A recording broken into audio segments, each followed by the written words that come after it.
Welcome back to Hasbro's Hyde. Continuing on our 6.5 Grendel series, and now we're going to move on to a different bullet, and that's the 130 grain ELD match from Hornady.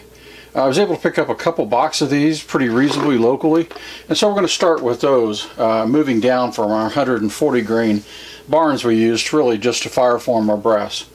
We're going to also then be doing the same thing we did in the last video on the Barnes bullet. We're going to be using two different powders. So the Hornady book and the Lee book both have data for 2520. And so it goes up to a maximum of 28.5 grains. Well, we're going to back off from that initially. We'll start at 28.3 and go down in 0.3 increments down to 27.1. Now, since Shooter's World says you can use the same exact charges for 2520 that you do with match rifle, we're again going to test that, but now in probably a more accurate bullet, at least for the Grendel. But we'll find out how well this powder works with that bullet and our BCA barrel. And so we'll be shooting the same exact charges from 28.3 down to 27.1 in this as well. But the first thing we have to do is we have fire formed brass. Now it has all been resized and cleaned, wet tumbled and cleaned and decapped, and so everything is ready to go except for the length. Now they're not terribly long. I measured several of them, and they are anywhere from 3 to 5 thousandths over the trim to case length, which is 1.510 inches. But I want them all exactly the same. I want a level playing field when we go through all this. They've all been resized, exactly the same setting on our Mech Marksman with our Hornady Grendel dies. And the headspace gauge that we used on it, using this Hornady headspace comparator kit, showed we were really accurate in hitting, repeating the same way. So I want the case length to be the same way, and that way the idea would be the total tension, neck tension on the bullet would be the same. You have the same area, same dimensions. Ideally it's going to be close to the same anyway. So the way we were going to trim it is using this L.E. Wilson case trimmer. Now I've had this for several years, and it's just an excellent system. Very simple. It holds the bullet in a case holder, or the case in a case holder, and it sets down on two rails, really linear type rails or linear type bearings here, and it goes against a hard stop. Well, when you lock this in, it drives it against the stop, and then you just bring in your cutter, and you can see then it is a face cutter.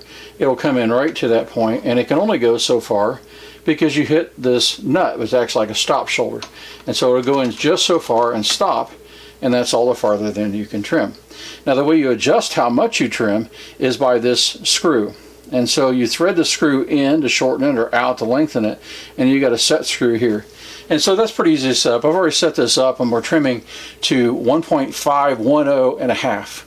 And it repeats every time. It's just a really simple system, but as long as you put the same pressure, wait for it to cut, wait for it to stop cutting on this nut, then you'll get the same result every time. Now they make a micrometer stem that you can put on this thing. You can buy the whole thing with a micrometer.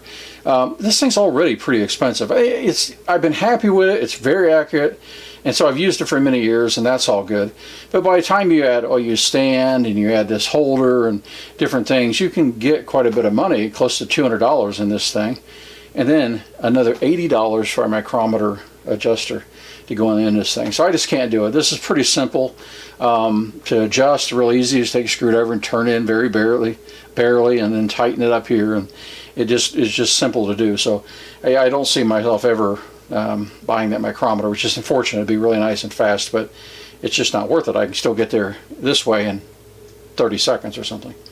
So anyway, let's go ahead and see how this thing works. So you can apply a drill. I bought another adapter from them, which allows you to take the crank handle off and spin this on, and now you can use a power adapter. But you don't want to use a power drill because they go too fast. So this is a screwdriver, a Skills screwdriver I've had for a lot of years. One of these lithium ion things. You can probably pick it up for 25, 30 bucks. And it goes at a much slower speed, and it has a little higher torque. It has higher torque than normal type things in this size. Not certainly than my big drill, but anyway, so this works really well. You just go in here and we'll run this in, and it's just barely trimming. You might not be able to see it there because it's a pretty small amount of the case sticking out on the 6.5 Grendel. But then we can check its overall length and see how we did.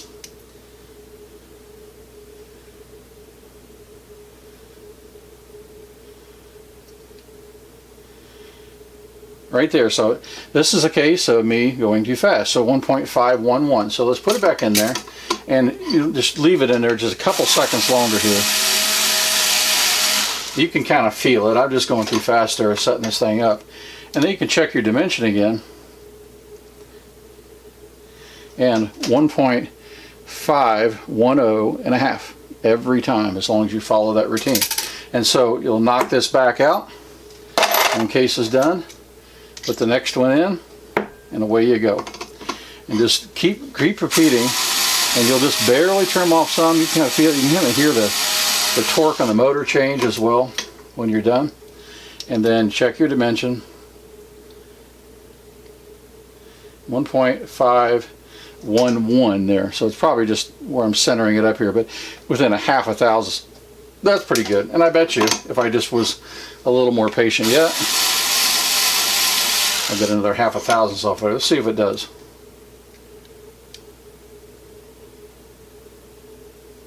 Right there it is. So 1.510 and a half. And so you can see it repeats really well. You just got to kind of get in the flow and cut these all the same way, same time, same pressure. Really the pressure only matters if you don't hit the stop. So you really want to always drive it right into the stop. And you'll feel it just kind of, you put good pressure there and it'll stop. Check it again.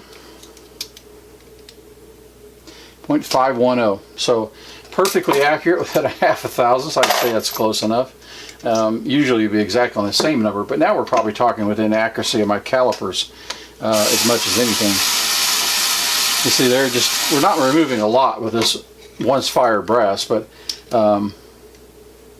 it's just the same all the time. And so we'll finish this brass, trim it all to length, and then we'll move over to using this Hornady case prep duo. It's pretty simple, pretty cheap, does a good job. It's I think it was $50 shipped to me, and you'll chamfer the inside and deburr the outside with one device, and we'll show that once we get all this brass trimmed to length. Continuing on with our case prep, and now we've trimmed it and so we have this nice square and sharp shoulder, but we need to chamfer the inside so the bullet loads nice and smooth as it goes through and doesn't get off angle or anything off axis as we load it. And then as it goes into the chamber, then we don't want it to be too large of a diameter with a burr here causing misalignment of the round or a stuck case going in. And so this is a Hornady case prep duo, a very simple device, about 50 bucks shipped to my door, and it's pretty useful. So you just lock it on, it's rechargeable, and then you can simply chamfer the inside, deburr the outside, and it just does a really nice job, as you can see that there. So we'll just work our way through this, chamfering, deburring. Now I found on this, you'll get slightly better results. You can hold the chamfer pretty square on. You can orbit a little bit, but if you start square and then orbit slightly and turn the case, you get a better deburr on the outside. And so square on here, square on, turn to the side, and then twist the case, and you'll get a better deburr on the outside. Now be careful when doing that because when you go off axis here, you can catch the teeth and it'll pull the case out of your hand and you could damage the lip of your case. So not too much off axis, but just a little bit, and then rotate it around your fingers like that and you get a much better deburr in the end. It's fine before, it's just that much better if you do that.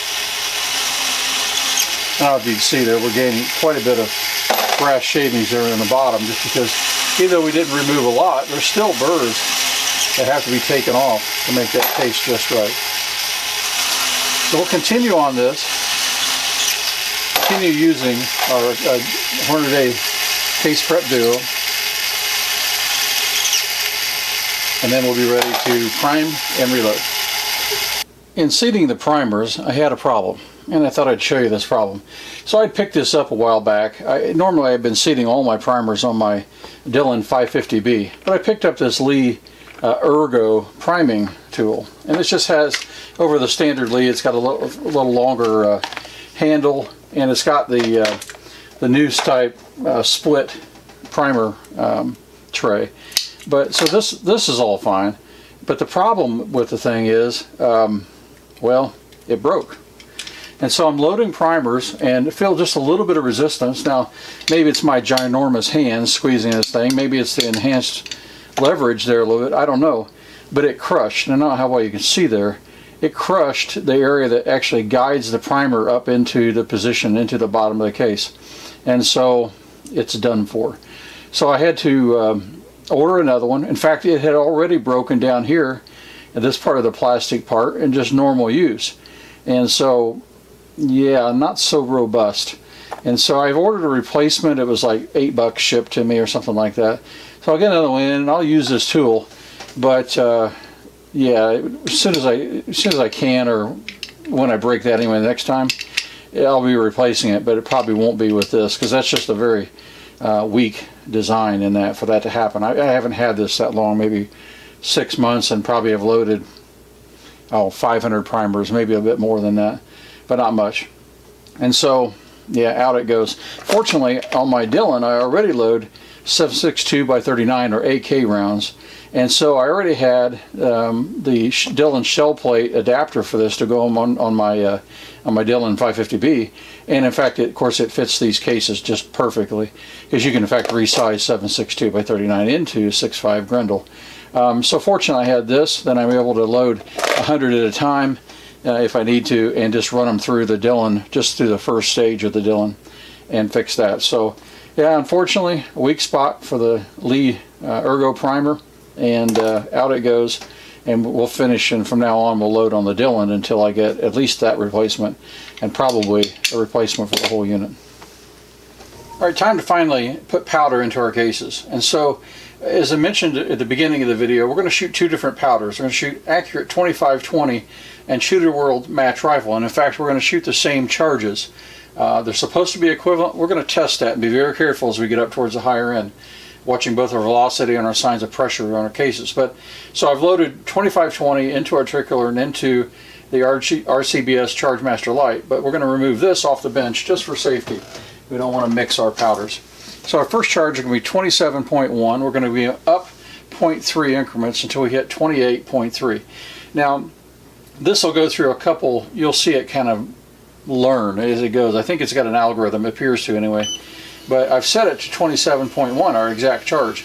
This is a very fine granular powder, and the Chargemaster really does a pretty good job at hitting these. Well, in fact, it hit pretty well, even including Varget. Now, Varget being a long extruded powder, it have a little more variation, but not bad at all. I shoot Shooter's World Precision also quite a bit, and it's an extruded, a smaller extruded powder, just like 82.8 XBR is, and it feeds it really, really well. So this is done well. So this is 27.1. If you remember, yeah, don't pull it off until after it says the charge weight, because it'll flash the final value there, and it can it's checking all during the time it's going through that charge weight display. And in fact, we have 27.06, so within 0.04 grain. So that's pretty good. Now I just dumped the powder in here, so you got to kind of charge that tube a little bit. And I just dumped way too much because it fell out. So not a big deal. We'll just remove some powder, and that's 27.12, so 0.02 over, and that's pretty good. So go over here, and the new Calox will check. And in fact, it says it's high, 27.3. We'll check back here. Now it says 27.14. So let's just take a little bit out here. 27.10. And I see why. This scale needs to be re-zeroed. So this charge will be just fine. But we'll come over here and we'll re-zero, because this says 122.3. That is 0.1 light, which will make our charge seem 0.1 heavy. So let's re-tear this, and now that should be good. We'll check our next one, 27.1.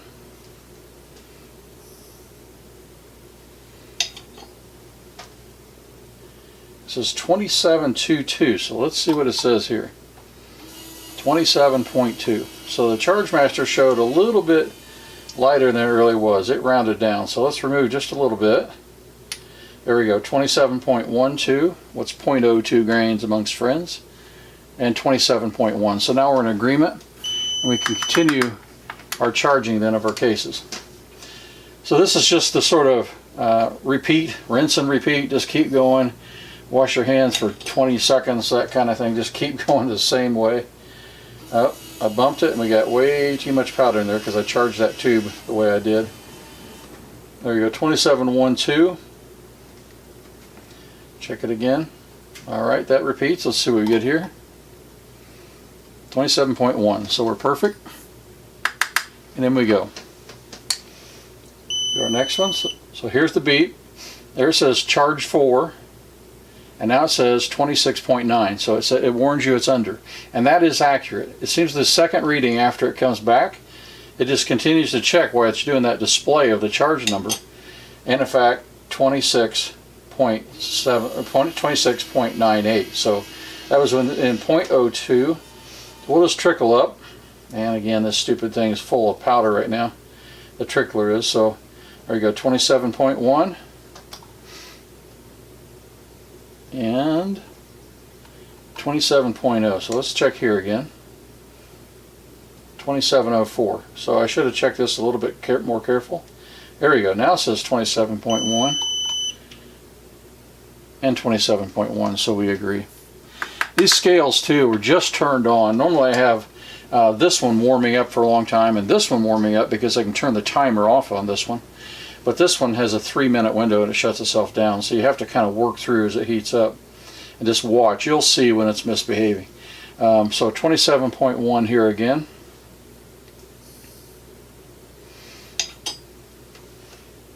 And in fact this says 27.2, so let's go over here and see what our new calic says.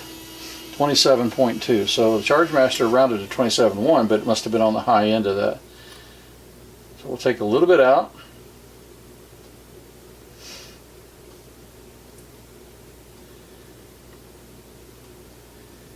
.2706, so let's add just a tad bit back. 27.12. Come over here. 27.1. So we're good. And now we can move on to our next charge.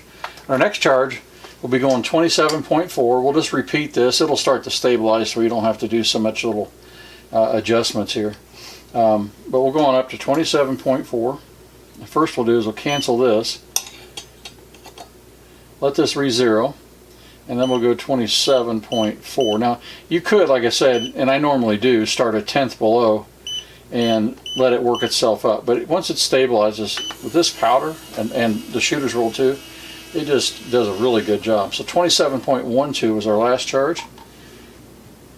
And confirmed here 27.1. But now we're going up to 27.4. So we've got to bring this up 0.3 because we've already done our first 5.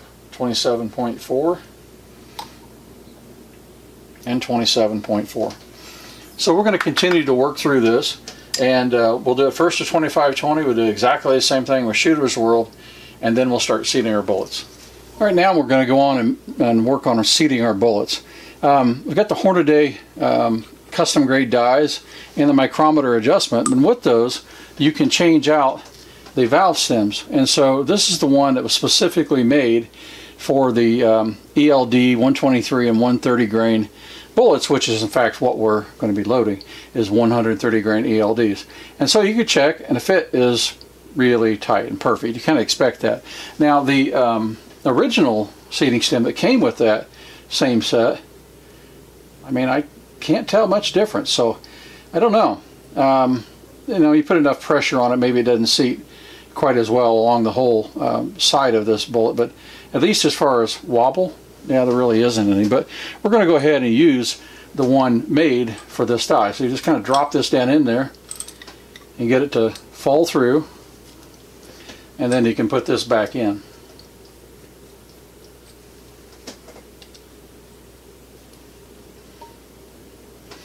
There we go. So put it in position and clock that. Now we'll back this out because this was a different bullet than what we were using, that 140 grain. So we'll back it out quite a bit and we'll see how it sets. It should set longer, but we'll start with our lowest charge of 2520 and see what we get.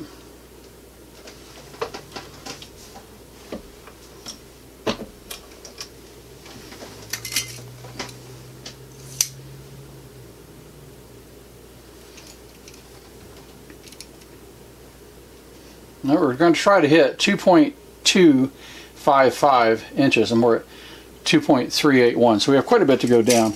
So we'll come on down one full revolution, and that should get us a lot closer. We'll sneak up on this one a little bit. No marks on the side of the bullet, which is good. Well, I would hope so, with a valve stem made just for that, seating stem. And so we're at 2.331. So we've got to go down roughly 80 thousandths. So we'll go 10, 20, 30, 40, 50, 60, 70, and we'll go 75, and we'll just sneak up on it again, make sure we don't go too far, and we'll see where we are.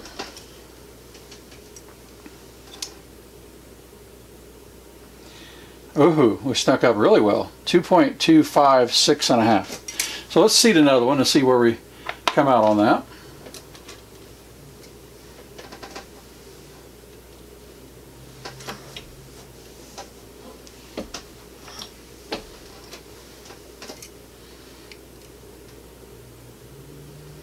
.258, so just still slightly long, but perfectly acceptable. We'll just keep going with a few more of these and check them out.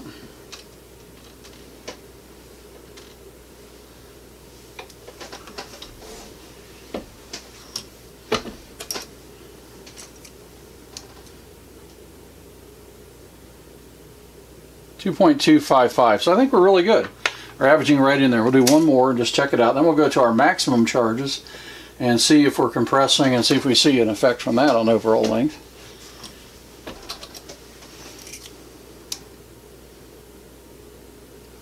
.259, so that's getting right up there near our maximum that we want to target of 2.260 because of typical magazine capacity. We'll check one more here. That'll give us all 5 of our lower charge weight. 2.257 and a half. So I think I will go down. Let's go down another 2.5, 3 thousandths. That way we should not run out over the top at 2.260. 2.255. So we'll reseat the rest of these and check them. I believe that was the one that was 2.26 or 2.259 and a half.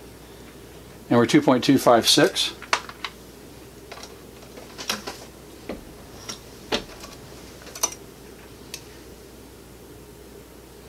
.251 and a half, so that was the shorter one.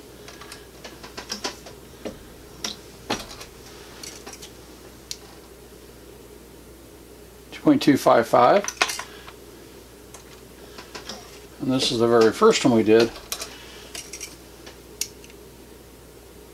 2.252 and a half, so that's perfectly acceptable. Now we'll go up and let's go to our maximum charge of 2520, and let's see what we get there when we seat these.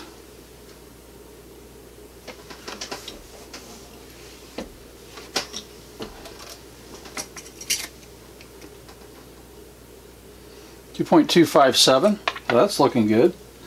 We'll try it again. We'll just do all 5 of these and see how we look.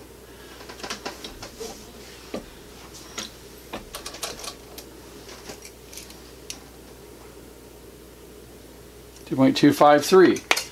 That's probably a good indication that we're not compressing our powder, at least not significantly. And we shouldn't be. We're away from the maximum charge by about 0.3 grains. 2.255, so that's perfect. Do one more of these at the max charge.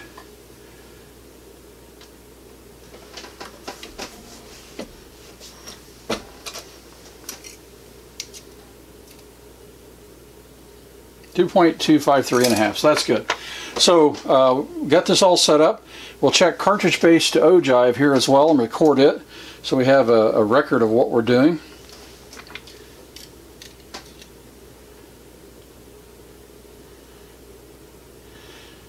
.618. We'll do another one, check one of our max charges.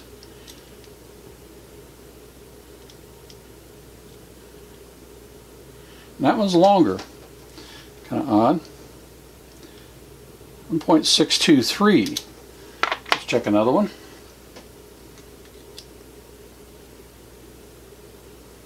.620.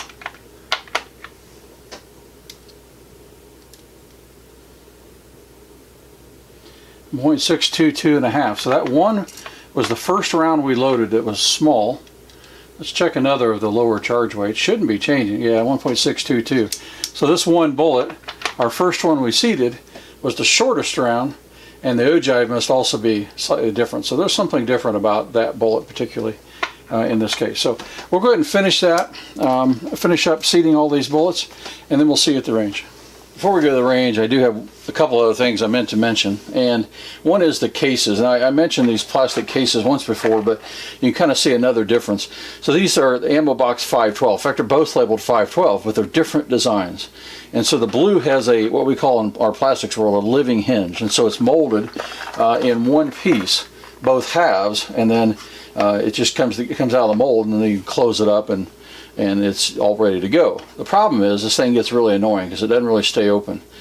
But it does have one advantage in that it's flat on the top and you can put a label on it. So the material they're using here, I guess they felt was strong enough or whatever, that was the look they wanted, something simple. But this is a good job. It's really, I think, probably originally made for 7.62 by 39, and it works fine for the Grendel.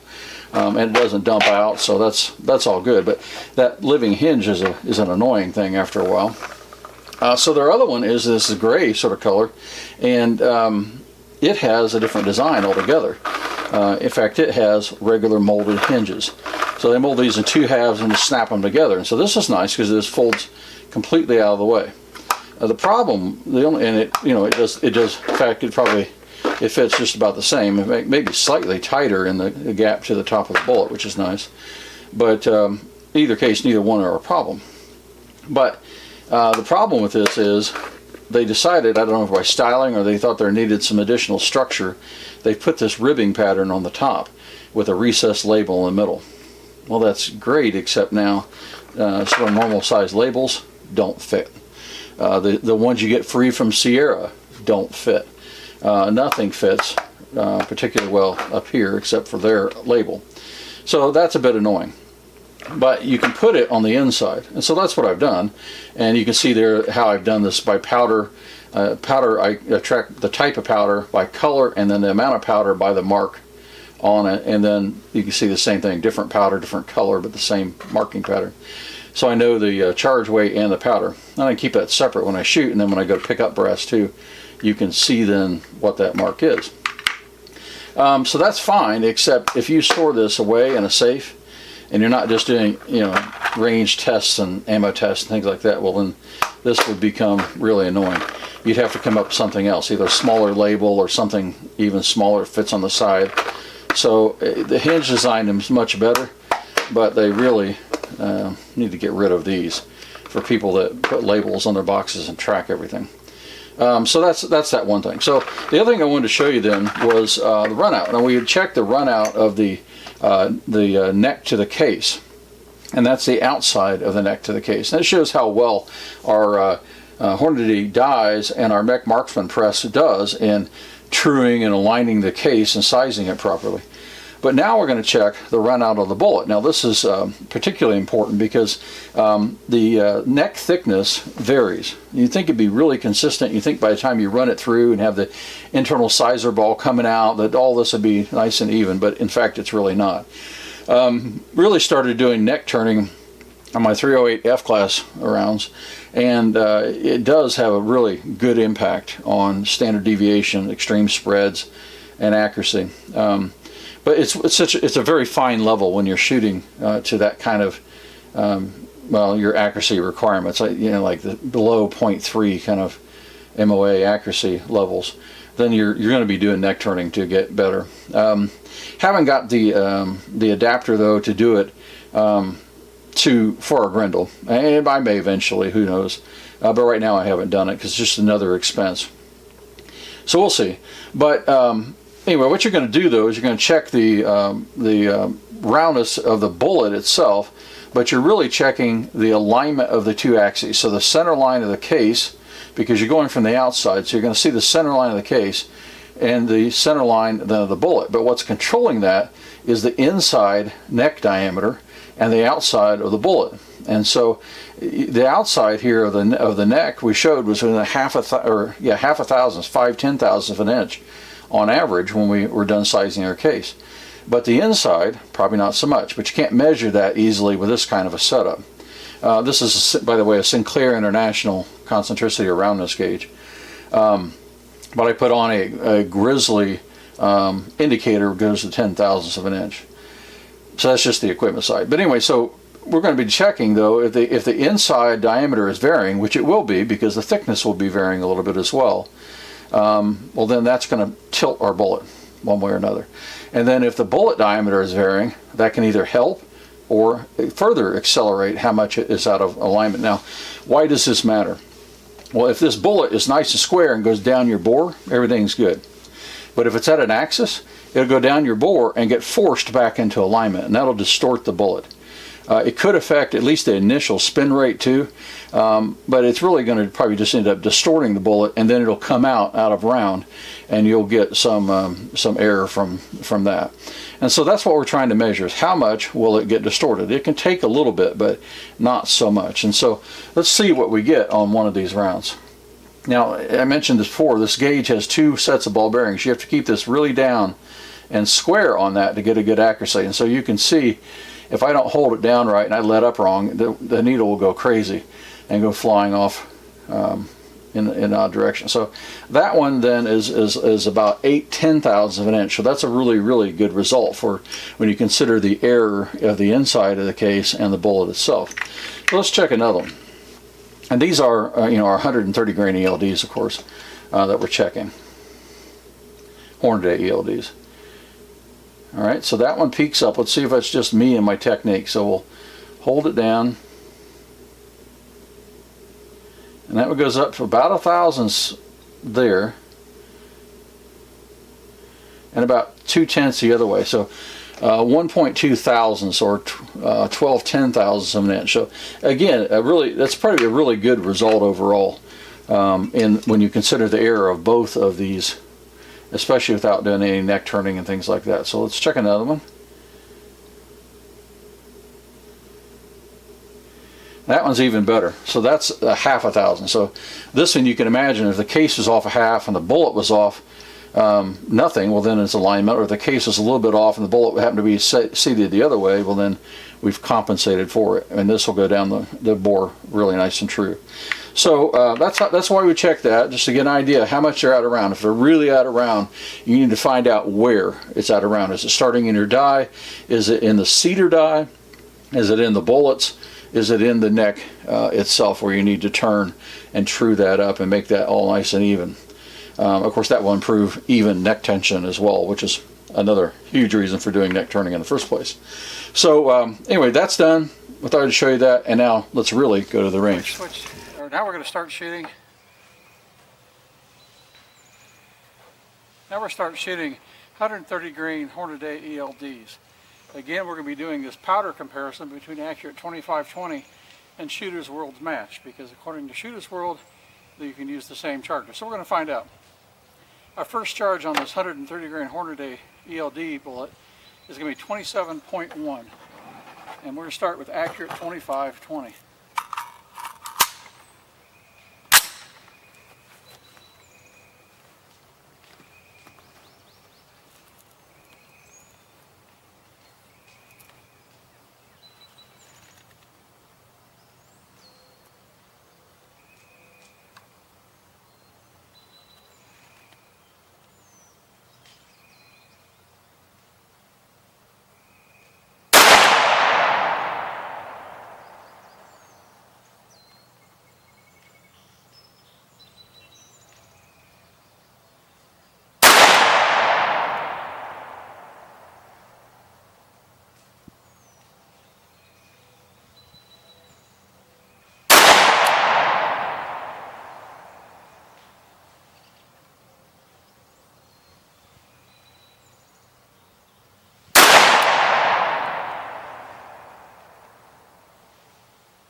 Alright, not great, but not terrible.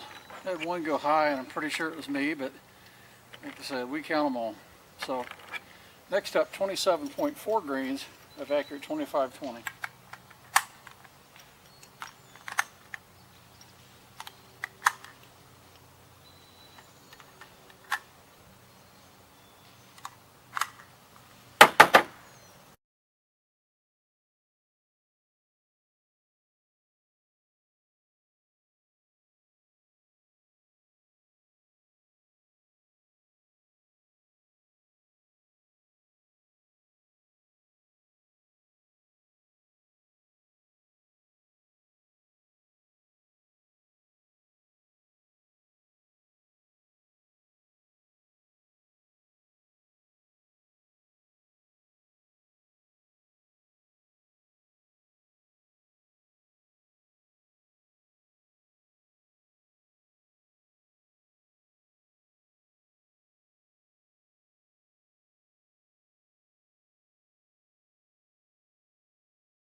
All right, just checking our brass out here.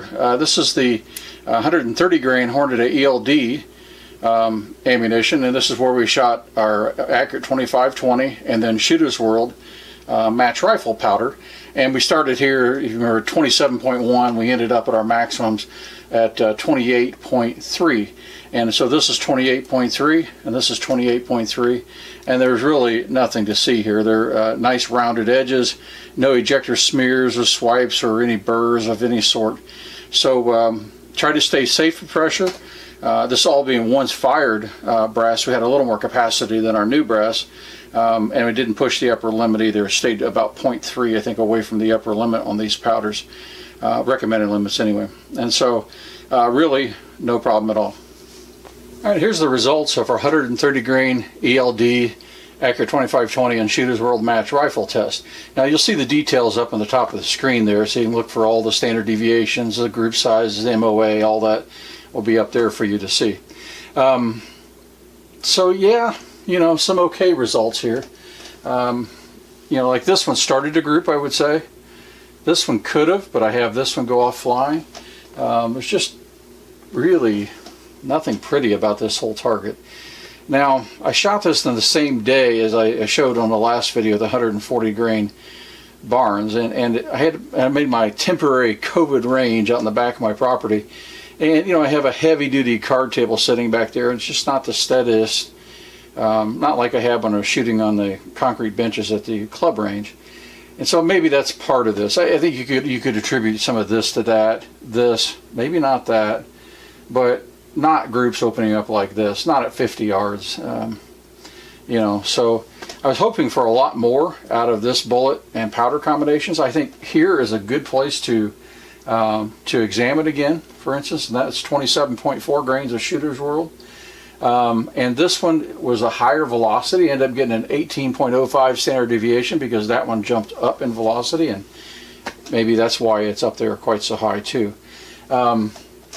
This one though, for instance, this was starting to group well, and one here, could that have been me on the bench? Yeah, highly likely. And that had a 7.09 standard deviation, so that's pretty respectable there. So yeah, I don't know, okay results, but not what I'm looking for, especially at 50 yards out of this gun. So I'll either fix a better rest back there, better bench in the yard, or as soon as we get out of this lockdown mode of coronavirus, then I'll go back to our gun club and shoot them more properly. But yeah, you know, just sort of okay, not real happy with the results. Now, this is why. So this is one of my ARs, and just to give you an example here of what I expect out of an AR, I have another one that's got a 20-inch Wilson Combat barrel. This is a White Oak Arma 18-inch SBR barrel. They both shoot nearly identical. With the right loads, they'll fall right in this grain load, in fact, of accurate 25-20 within each other. And you see here, at the lower load, I'm 0.564 MOA, 0.433 here, and 0.659. Then we start to climb out a little bit as we go up. But yeah, this is pretty good. Wilson Combat say will shoot right there with it too. And so that's kind of what I expect out of these barrels. Now, yeah, you may be saying, why'd you buy a $90 barrel instead of a $320 barrel? Well, that's the very reason, is I have, you know, $600+ in two barrels, and you know, or close to that anyway. And I was trying to see if I can find a better option. So we'll see. I'm not done with the Bear Creek arsenal because I think most of this was me on the bench, and so, but not all of it for sure. And then, you know, figuring out what the gun likes. It seems to me the 6.5 Grendel may be a little more sensitive to they get an exact powder load, but you know, hey, what do I know? I've shot 215 rounds of the thing so far, 2 bullets and 2 different powder types, and so, or 3 different powder types. So anyway, we'll see. I'll continue to try. Next up, we'll probably move.